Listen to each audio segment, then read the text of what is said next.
पन्नगर obviously starting से अपने agriculture के लिए रिनोन्ड है। बहुत ही पुराना कोर्स है। तो कई बार पेरेंट्स भी कहते हैं कि पढ़ाई खूब करनी है, करीब 10 घंटे पढ़ना है, 8 घंटे पढ़ना है, तो आप स्टूडेंट्स के लिए क्या सलाह देंगे? मेरा 12th ख़त्म हुआ, उसके बाद मैंने अपनी इंस्टाग्राम आईडी खोली। देन उसके बाद फिर जब पिछले साल मेरा नीट में नहीं हुआ तो उसके बाद मैंने सब डिलीट मारा एंड देन फिर से खोली है जब नीट ख़त्म हो गया फाइनली। पंतनगर यूनिवर्सिटी के एग्ज़ाम को लेकर किसी से बातचीत हुई थी या किसने बताया आपको कि पंतनगर यूनिवर्सिटी के एग्ज़ाम में आपको पार्टिसिपेशन करना है या वहाँ पर जाना है? उत्तराखंड में वैसे तो कई विश्वविद्यालय हैं, लेकिन पंतनगर यूनिवर्सिटी का नाम आता है तो स्टूडेंट्स के चेहरे पर एकदम मुस्कान आ जाती है अगर उसमें एडमिशन हो जाए। हमारे साथ में इस समय ऐसी स्टूडेंट मौजूद हैं जिनका नाम है अनुष्का मेहता और भारत में फर्स्ट रैंक लेके आपने उस एग्ज़ाम को बीट किया है। हालांकि आपने अभी अनुष्का ने नीट का एग्ज़ाम भी क्वालिफाई किया है, लेकिन हम लोग बातचीत करेंगे उनसे कि पंतनगर का जो एग्ज़ाम है काफ़ी माना जाता है, काफ़ी रिनाउंड एग्ज़ाम है और उसको बीट करने में कई स्टूडेंट्स के पसीने भी छूट जाते हैं। तो अनुष्का ने जो है किस तरीके की तैयारी की थी इस पंतनगर के एग्ज़ाम को बीट करने के लिए? बायोलॉजी वगैरह के लिए तो एनसीईआरटी से पढ़ा था मैंने उसमें, बट मॉड्यूल्स के से भी मेरी हेल्प हुई थी। प्लस फिज़िक्स केमिस्ट्री हमारी क्लासेस में ही टीचर्स क्वेश्चन कराते थे और मॉड्यूल्स एंड एनसीईआरटी सब काफ़ी हो जाता था उससे। मेंटल एबिलिटी के लिए तो ऑनलाइन मैंने क्वेश्चंस देखे, ऑनलाइन बहुत सारी वेबसाइट्स में क्वेश्चन मिल जाते हैं, उससे किया।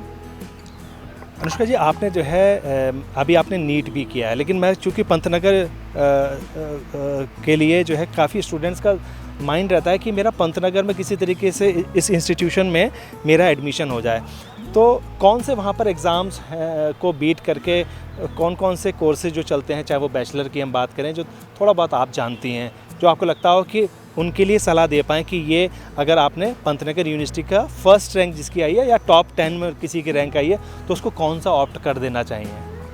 टॉप में तो आई गेस वेटरनरी साइंसेज ही जाता है, बट एग्रीकल्चर भी बहुत अच्छा है वहाँ का। पन्नगर ऑब्वियसली स्टार्टिंग से अपने एग्रीकल्चर के लिए रिनोन्ड है। बहुत ही पुराना कोर्स है एंड मेरे कज़न्स वगैरह ने भी किया था तो मुझे पता है उसका। क्योंकि जो है मैंने देखा कि स्टूडेंट्स को फिजिक्स में काफ़ी प्रॉब्लम आती है उसमें, और इसके अलावा जो है कई और भी ऐसे सब्जेक्ट्स होते होंगे। आपने मुझे जो है जानकारी में है कि जो सीबीएसई में नहीं थे उसके अलावा भी कुछ क्वेश्चंस उसमें आ जाते हैं, तो उसके लिए क्या कहेंगी आप? कैसे प्रिपेयर करें एक स्टूडेंट जो कि आपके इस इंटरव्यू को देखकर अपनी प्रिपरेशन को और इजी बना सके? हम लोग मैं उनको कई स्टेप्स में बांटना चाहता हूं, तो आप बता पाएंगे उन स्टूडेंट्स के लिए क्या हेल्प कर पाएंगी?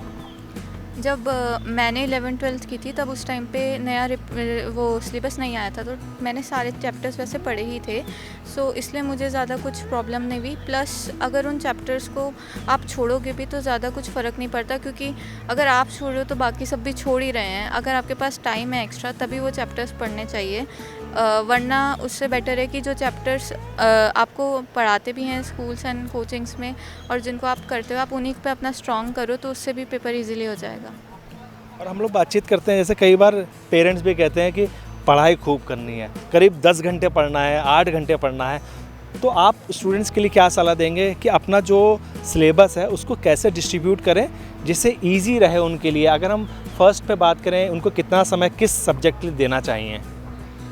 मेरे ख्याल से वो सब स्टूडेंट्स पे डिपेंड करता है कि मतलब किसी का बायो वीक होती है, किसी की फ़िज़िक्स वीक होती है, सो वो अपने हिसाब से देख के उस पे ज़्यादा स्टार्टिंग में फ़ोकस करके रिवीजन अपना एग्ज़ाम से थोड़ा पहले ख़त्म कर लें, ताकि मतलब एक बार स्टडीज़ ख़त्म कर लें, उसके बाद जो बचा हुआ टाइम रहेगा उसमें रिवीजन एंड मॉक पेपर के लिए ठीक रहता है। फिर आपकी अभी जो है आकाश में आप प्रिपरेशन कर रही हैं और नीट में भी आपने अभी पार्टिसिपेशन किया है, तो नीट में भी आपकी अच्छी रैंक आई है। अनुष्का ने जो है नीट में जब तैयारी कर रही थी, और अगर हम पंतनगर यूनिवर्सिटी की बात करें तो आपने वेटरनरी को लेकर बोला आपने कि अगर ये ऐसा कुछ नहीं होता तो वेटरनरी भी अच्छा चांस है कि उसके लिए स्टूडेंट के लिए एक अच्छी स्ट्रीम हो सकती है। तो आपके पेरेंट में भी जो है आपने बताया डॉक्टर हैं, आपके जो पेरेंट हैं वो फादर जो हैं वो डॉक्टर हैं। अच्छा ये बताइए, ये जो है अगर हम कोचिंग की बात करें तो कोचिंग में जो पढ़ाई होती है उसके अलावा क्या सजेशन देंगे आप कि कोचिंग अगर नहीं करें तो फिर वो प्रिपरेशन कैसे करें? आई गेस आप खुद ऑनलाइन तो आजकल बहुत सारी लाइक बुक्स वगैरह आपको ऑनलाइन पीडीएफ में मिल जाते हैं, नोट्स वगैरह पीडीएफ में मिल जाते हैं, तो उनसे प्रिपेयर करके भी सही रहेगा। प्लस अब ऑनलाइन कोचिंग्स भी बहुत हो गई हैं, अनअकैडमी, पीडब्ल्यू वगैरह, तो उनसे प्रिपरेशन करने का भी सजेस्ट करूँगी मैं। अभी आपके साथ में जो स्टूडेंट्स और होंगे, आपके जो क्लास के बच्चे भी होंगे, तो उनसे आपकी बातचीत कितना समय निकाल पाती थी? और जो अक्सर देखते हैं कि एक जो इस समय की लाइफ है बड़ी फास्ट लाइफ है, और क्योंकि वो डिजिटल मीडिया वाली लाइफ को हम लोग सारे बच्चे एंजॉय भी करते हैं, तो कितना उससे दूर रहीं या आप उसके नज़दीक रहीं?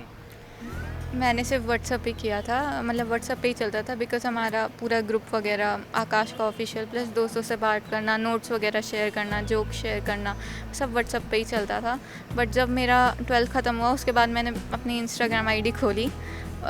देन उसके बाद फिर जब पिछले साल मेरा नीट में नहीं हुआ तो उसके बाद मैंने सब डिलीट मारा एंड देन फिर से खोली है जब नीट ख़त्म हो गया फाइनली। तो डिस्ट्रक्शंस करते हैं वैसे ये इस तरीके के ऐप्स या जो है जो मीडिया डिजिटल की हम बात करें, वो डिस्ट्रक्शंस करते हैं? आई गेस वो डिपेंड करता है, क्योंकि अगर आप वैसे देखो तो व्हाट्सअप भी उतना ही डिस्ट्रैक्शन कॉज करता है। आप अगर अपने दोस्तों से बहुत देर बातें करते रहो तो व्हाट्सअप भी करता है, तो अगर आप मैनेज कर सकते हो तो हाँ, बट मैं नहीं कर सकती थी तो मैंने डिलीट ही किया।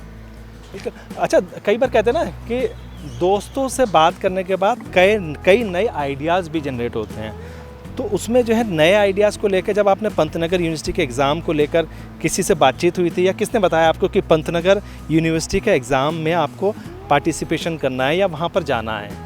मेरी मम्मी एमपीपीजी में टीचर हैं, तो उनके थ्रू मतलब उन्होंने बताया कि हमें अब पंतनगर का भी भर देना चाहिए, स्टेट यूनिवर्सिटी है और इतनी रिनोन्ड यूनिवर्सिटी है, तो उसका भरने का तो मम्मी से ही आया। उन्होंने क्या क्या बताया? जैसे अगर हम जब भरने जा रहे थे, आपकी मनोस्थिति क्या थी उस समय, मन में क्या विचार चल रहे थे? आपने कहा था कि ICSR भी जो है, हाँ, उसके लिए आप लोग जो है उसके लिए भी प्रिपरेशन कर रही थी आप? पिछले इस साल मेरा ड्रॉप ईयर था, तो अब कह सकते हैं कि मैं मतलब पूरा सेकंड अपने ओपिनियंस खुले रखना चाहती थी कि अगर नीट में नहीं हुआ तो आईसर में नहीं हुआ तो पंतनगर। और इसके जो है जो कई स्टूडेंट्स हमारे साथ में जो है जुड़े होते हैं, जो इस हमारे वीडियो को देख रहे होते हैं, उनके लिए अगर हम लोग वन लाइनर की बात करें तो 1 या 2 लाइनर की बात करें, आपकी ओपिनियन क्या रहेगी उनके लिए पंतनगर के पॉइंट ऑफ व्यू से?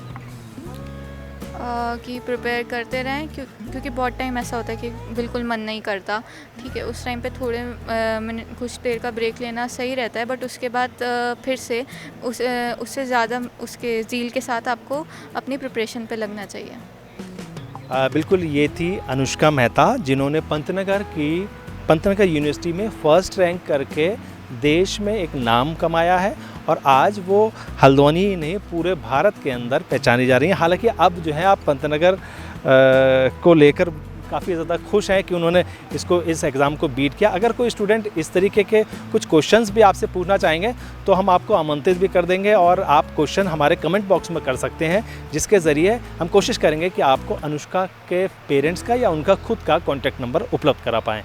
न्यूज़ स्टूडेंट नेटवर्क में आज के लिए इतना ही। ऐसी लोगों से हम बातचीत कराते रहेंगे जिसके ज़रिए आप उत्तराखंड ही नहीं पूरे देश के अंदर नाम रोशन कर पाएँ।